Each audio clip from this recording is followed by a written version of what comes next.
देहरादून से खबर है, जहां पर उत्तराखंड परिवहन निगम द्वारा एक विशेष कार्यक्रम का आयोजन किया गया, जिसमें मुख्यमंत्री पुष्कर सिंह धामी ने शिरकत की और इस अवसर पर परिवहन निगम के बस बेड़े में शामिल की जा रही नई बसों का फ्लैग ऑफ किया गया।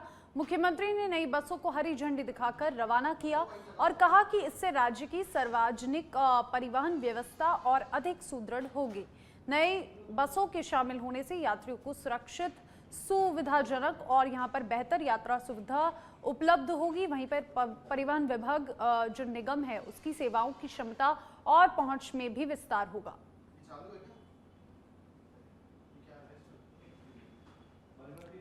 तो देहरादून से ये खबर, जहां पर सीएम पुष्कर सिंह धामी ने परिवहन विभाग के कार्यक्रम में शिरकत की। उत्तराखंड परिवहन निगम का विशेष कार्यक्रम आयोजित करवाया गया, जहां पर पुष्कर सिंह धामी मुख्य अतिथि के रूप में शामिल हुए और कार्यक्रम का मुख्य उद्देश्य परिवहन के विकास को लेकर निर्धारित हुआ और किस तरीके से बसों की संख्या बढ़ानी है, और उसको लेकर सीएम ने नई बसों को हरी झंडी दिखाई और उत्तराखंड परिवहन विभाग निगम का विशेष कार्यक्रम।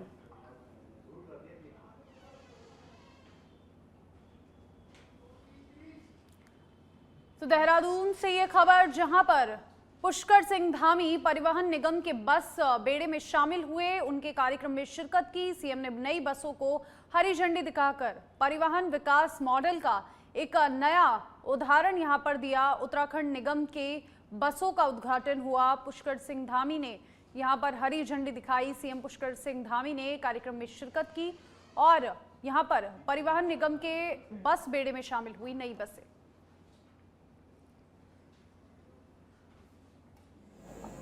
अधिकारीगण, सभी कर्मचारीगण,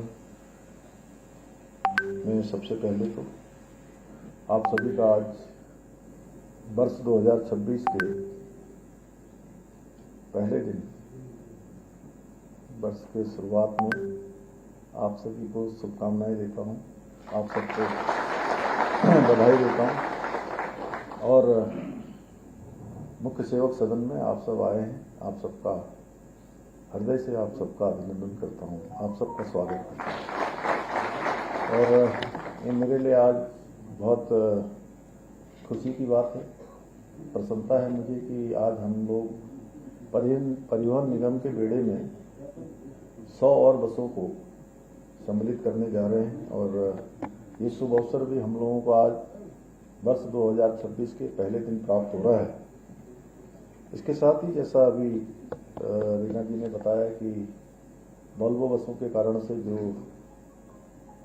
हम लोग कुछ लोगों को जोड़ नहीं पा रहे थे, युवा वर्ग दूर जा रहा था, या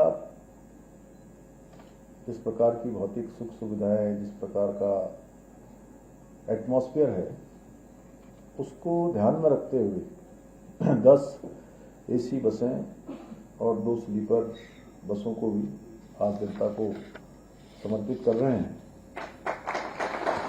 इसके अलावा आज हम लोगों ने यहाँ पर अनवरत रूप से परिवहन निगम की स्मारिका का विमोचन भी किया है। इसके साथ ही आज निगम के कुछ लोगों को सम्मानित करने का भी कार्यक्रम है, जिन्होंने बहुत कठिन परिस्थितियों में और सच में जहाँ आवश्यकता थी वहाँ उन्होंने काम किया है, जहाँ कम वहाँ हम, ऐसी जो युक्ति है उस पर अपने आप को उपयुक्त स्थान पर सदैव लगाने का काम किया है। भाइयों बहनों, आज परिवहन निगम के बेड़े में शामिल हो रही अत्याधुनिक तकनीक से युक्त नई बसें हमारे राज्य के परिवहन तंत्र को और मजबूती देंगी और मजबूती प्रदान करेंगी और यात्रियों को लिए सुविधाजनक होंगी, क्योंकि हमारे प्रदेश में अनेक प्रकार के अलग अलग वर्गों के लोग आते हैं। यहाँ श्रद्धालु भी आते हैं, तीर्थयात्री भी आते हैं, पर्यटक भी आते हैं। लोग यहाँ पर बड़ी संख्या में अपने शिक्षण के लिए भी आते हैं। हमारे काफ़ी देश भर के बच्चे लाखों की संख्या में अनेक इंस्टीट्यूशनों में पढ़ते हैं, अनेक विद्यालयों में पढ़ते हैं, बोर्डिंग स्कूल्स में पढ़ते हैं।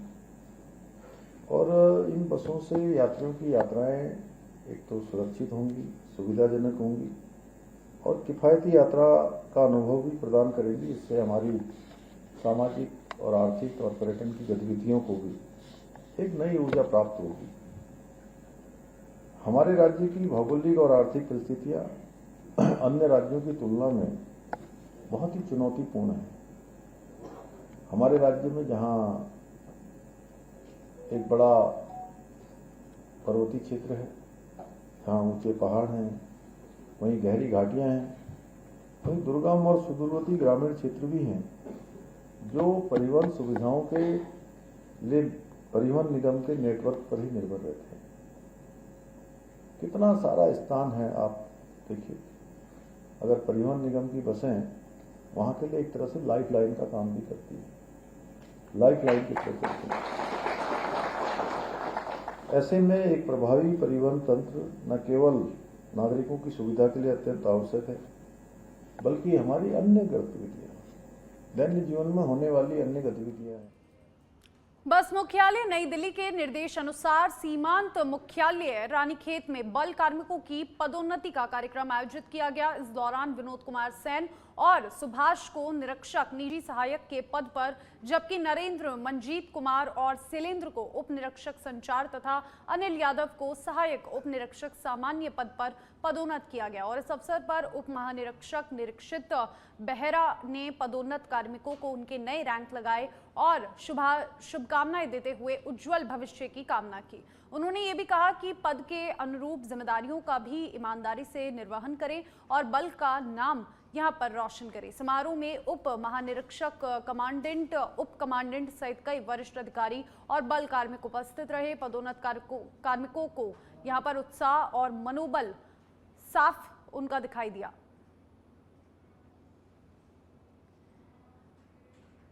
उत्तराखंड प्रदेश महिला कांग्रेस अध्यक्ष ज्योति रौतेला ने महिला सशक्तिकरण एवं बाल विकास मंत्री रेखा आर्य के पति गिरधारी लाल साहू के कथित बयान की कड़े शब्दों में निंदा की है। उन्होंने कहा कि सार्वजनिक मंच से ये कहना कि बिहार से 20-25 हजार रुपए में लड़कियां आसानी से मिल जाती है, न केवल बेहद शर्मनाक है, बल्कि ये देश की महिलाओं और बच्चियों की गरिमा पर सीधा हमला है। ज्योति रौतेला ने यह भी कहा कि ये बयान महिलाओं को वस्तु के रूप में प्रस्तुत करता है और मानव तस्करी, बाल विवाह और महिला शोषण जैसी सामाजिक बुराइयों को सामान्य बनाने वाली मानसिकता को उजागर करता है। उन्होंने कहा कि एक और सरकार बेटी बचाओ बेटी पढ़ाओ जैसे अभियानों की बात करती है, वहीं मंत्री के परिवार से जुड़े व्यक्ति का ऐसा बयान संविधान और लोकतांत्रिक मूल्यों के खिलाफ है। महिला कांग्रेस ने चेतावनी दी कि यदि कोई कार्रवाई नहीं हुई तो सड़कों से सदन तक आंदोलन होगा। साथ ही 2 जनवरी 2026 को मंत्री रेखा आर्य ने आवास के घेराव का ऐलान किया है।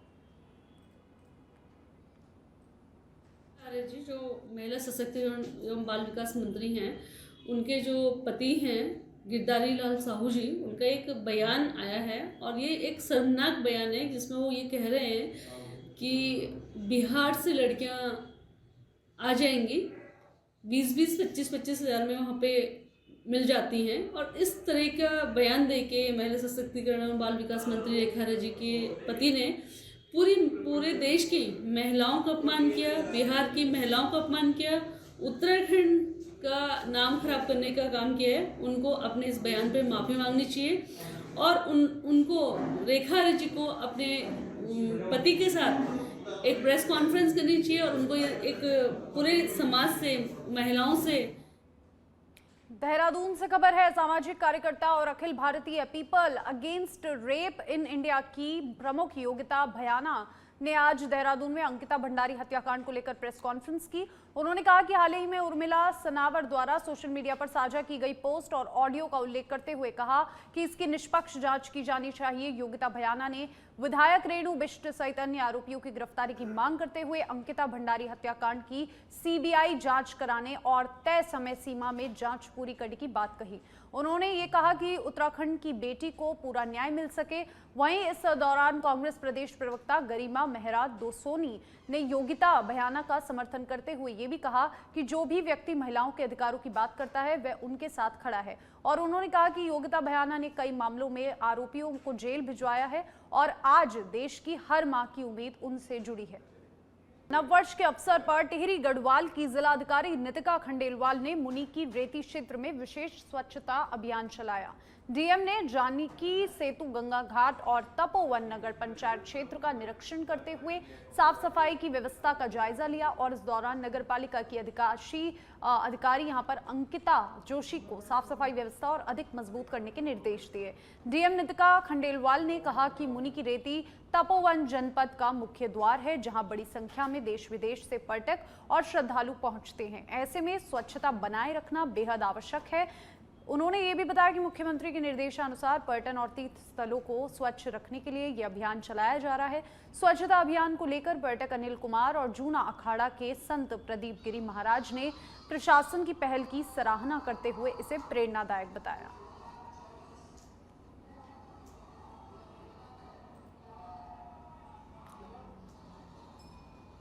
तो टिहरी के गढ़वाल से खबर, जहां पर डीएम पहुंची साफ सफाई का निरीक्षण करने और नगर पालिका को साफ सफाई बरतने का, साफ सफाई यहां पर रखने के सीधा निर्देश दिए और विशेष अभियान चलाकर साफ सफाई को प्रेरणादायक एक संदेश देते हुए यहां पर सभी को निर्देश दिए। जानकी सेतु गंगा घाट पर खुद निरीक्षण करने पहुंची डीएम नगर पालिका को साफ सफाई मजबूत करने के निर्देश दिए और पर्यटन और तीर्थ स्थलों को स्वच्छ रखने का संदेश दिया। तो नववर्ष पर टिहरी डीएम ने साफ सफाई को लेकर बड़ा संदेश दिया। मुनि की रेती तपोवन क्षेत्र में खुद निरीक्षण करने पहुंची डीएम और यहां पर सभी सफाई कर्मियों को नगर पालिका को सफाई मजबूत करने के निर्देश दिए।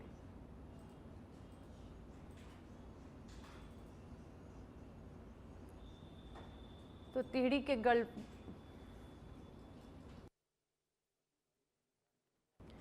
देहरादून से खबर है। नए साल के आगमन के साथ ही उत्तराखंड की प्रसिद्ध पर्यटन नगरी मसूरी में पर्यटकों की आमजद तेजी हो रही है। देश विदेश से बड़ी संख्या में सैलानी मसूरी पहुंच रहे हैं, जिससे शहर के होटल, होम स्टे और पर्यटन व्यवसायों में रौनक लौट आई है। हर साल की तरह इस बार भी क्वीन ऑफ हिल्स मसूरी पर्यटकों की पहली पसंद बन चुकी है और पर्यटकों की बढ़ती संख्या को देखते हुए स्थानीय प्रशासन और पर्यटन विभाग व्यवस्थाओं को दुरुस्त करने में जुटा है। वहीं यातायात, पार्किंग, स्वच्छता और सुरक्षा पर विशेष ध्यान दिया जा रहा है ताकि सैलानियों को किसी प्रकार की असुविधा ना हो। ठंड के मौसम में बर्फबारी की संभावना भी मसूरी को पर्यटकों के आकर्षण का केंद्र बनाए रखती है। मसूरी से विधायक एवं राज्य सरकार से कैबिनेट मंत्री गणेश जोशी ने बताया कि मसूरी को और अधिक आकर्षक बनाने और पर्यटकों की सुविधाओं को बेहतर करने के लिए सरकार कई योजनाओं पर काम कर रही है। मसूरी को पहाड़ों की रानी कहा जाता है। रानी को सुंदर होना चाहिए और हमारी सरकार लगातार इस दिशा में काम कर रही है और मैं सौभाग्यशाली हूँ। ये पिछले 13-14 साल से मैं मसूरी की सेवा करने का सौभाग्य मुझे प्राप्त हुआ है और आने वाले समय में मसूरी का स्वरूप बदला हुआ होगा। हमने कई योजनाएं मसूरी के लिए हम लेकर आए हैं, जिससे हम मसूरी को। देहरादून से खबर है, जहां पर नववर्ष की तैयारियों का जायजा लेने के लिए डीजीपी उत्तराखंड स्वयं ग्राउंड जीरो पर पहुंचे और देहरादून के प्रमुख व्यवस्थित मार्गों पर सुरक्षा एवं यातायात व्यवस्थाओं का निरीक्षण किया। भारी संख्या में पर्यटकों के आगमन को देखते हुए शहर में चप्पे चप्पे पर पुलिस बल तैनात किया गया। निरीक्षण के दौरान डीजीपी ने वरिष्ठ पुलिस अधिकारियों को स्पष्ट निर्देश दिए कि कानून व्यवस्था से किसी भी स्तर पर समझौता न हो। उन्होंने ये भी कहा कि पर्यटकों और स्थानीय नागरिकों को सुरक्षित, सुगम और शांत वातावरण उपलब्ध कराना पुलिस की सर्वोच्च प्राथमिकता है।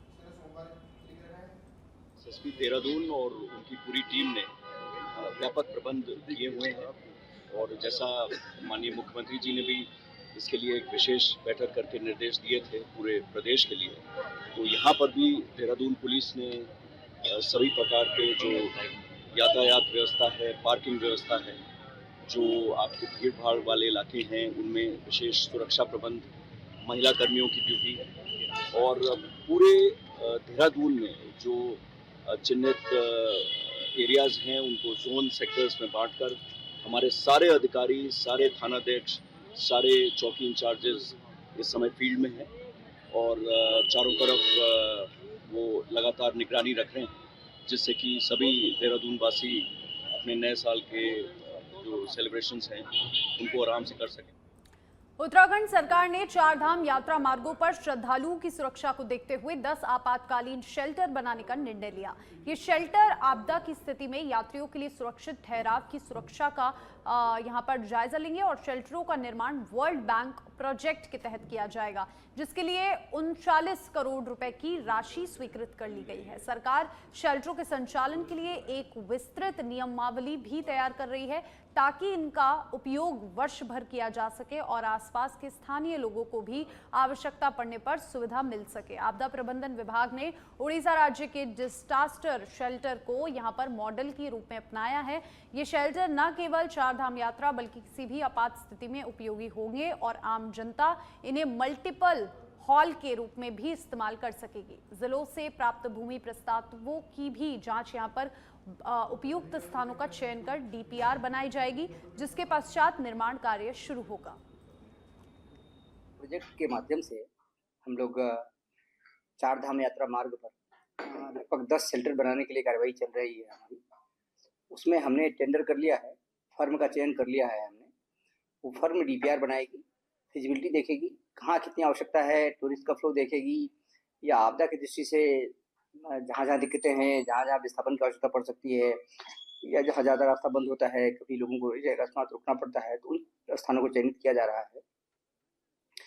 ये जनपद चार धाम यात्रा रूट पे ज़्यादातर शेल्टर बनाए जाएंगे। एक बार जनपदों के साथ हमारी मीटिंग भी हुई है इस क्रम में, और जहाँ जहाँ जमीन के प्रस्ताव प्राप्त हुए हैं उसको हम देखेंगे कि जियोलॉजिकल दृष्टि से, भूगर्भीय दृष्टि से जमीन कितनी उपयुक्त है और आपदा का खतरा कितना है उस जमीन पे है। चंपावत जिले के प्रसिद्ध तीर्थ स्थल पूर्णागिरि धाम को मुख्यमंत्री पुष्कर सिंह धामी ने बड़ी सौगात दी है। अब तक होली से शुरू होकर करीब 3 महीने तक लगने वाला पूर्णागिरि मेला अब पूरा वर्ष आयोजित किया जाएगा। मुख्यमंत्री ने इसकी घोषणा बीते वर्ष महीने में की थी, जिसके बाद मेले के स्थानीय विकास की दिशा में काम तेज हो गया है। वर्ष भर मेला संचालन को देखते हुए टनकपुर से पूर्णागिरि मंदिर तक करीब 18.875 किलोमीटर मार्ग में पड़ने वाले प्रमुख नालों पर पुल निर्माण का प्रस्ताव तैयार किया गया है। नायगठोर क्षेत्र में 480 मीटर और 120 मीटर लंबे 2 पुल बनाए जाएंगे, जबकि भटनागर क्षेत्र में 270 मीटर लंबा पुल प्रस्तावित है। और इन पुलों के बनने से बरसात का जो मौसम है उसमें श्रद्धालुओं को होने वाली परेशानियां खत्म हो जाएंगी। वर्ष भर मेला लगने से धार्मिक पर्यटनों का बढ़ावा मिलेगा और स्थानीय लोगों में भी खुशी का माहौल है।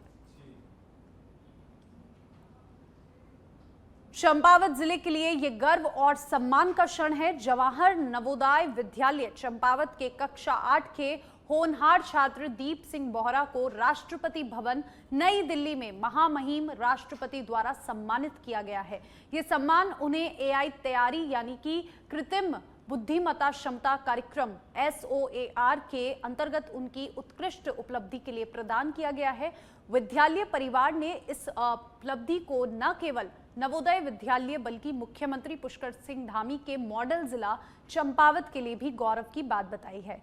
मुख्यमंत्री पुष्कर सिंह धामी ने जिला अधिकारी मनीष कुमार ने दीप सिंह बोहरा विद्यालय परिवार को बधाई देते हुए कहा कि मॉडल जिले से उभरती ऐसी प्रतिभाओं का राष्ट्रपति द्वारा सम्मानित होना पूरे जिले के लिए गर्व का विषय है। उन्होंने कहा कि इससे अन्य छात्र छात्राओं को भी आगे बढ़ने की प्रेरणा मिलेगी। लोहाघाट ब्लॉक कार्यालय में भेदभाव के आरोपों को लेकर क्षेत्र पंचायत सदस्यों का धरना दूसरे दिन भी तेज हो गया। ग्राम प्रधानों और पूर्व जनप्रतिनिधियों के समर्थन में आंदोलन ने व्यापक रूप ले लिया। धरनारत सदस्यों का आरोप है कि चुनाव के बाद से क्षेत्र पंचायत के 34 सदस्यों 2 गुटों में बंट गए और जिसके चलते उनके विकास प्रस्ताव जानबूझकर रोके जा रहे हैं। क्षेत्र में विकास कार्य पूरी तरह ठप पड़े हैं। सदस्यों का कहना है कि वित्तीय मदों के खर्च का कोई सार्वजनिक लेखा जोखा नहीं दिया जा रहा है, जबकि इस संबंध में पहले भी प्रशासन को ज्ञापन सौंपा जा चुका है। प्रशासन की चुप्पी से नाराज सदस्यों ने दूसरे दिन ब्लॉक परिसर से सुंदरकांड पाठ कर सुध बुद्धि का यहां पर कामना की। क्षेत्र पंचायत सदस्यों ने चेतावनी दी है कि यदि जल्द पारदर्शिता और जवाबदेही तय नहीं हुई तो वे जिलाधिकारी से हस्तक्षेप की मांग करेंगे।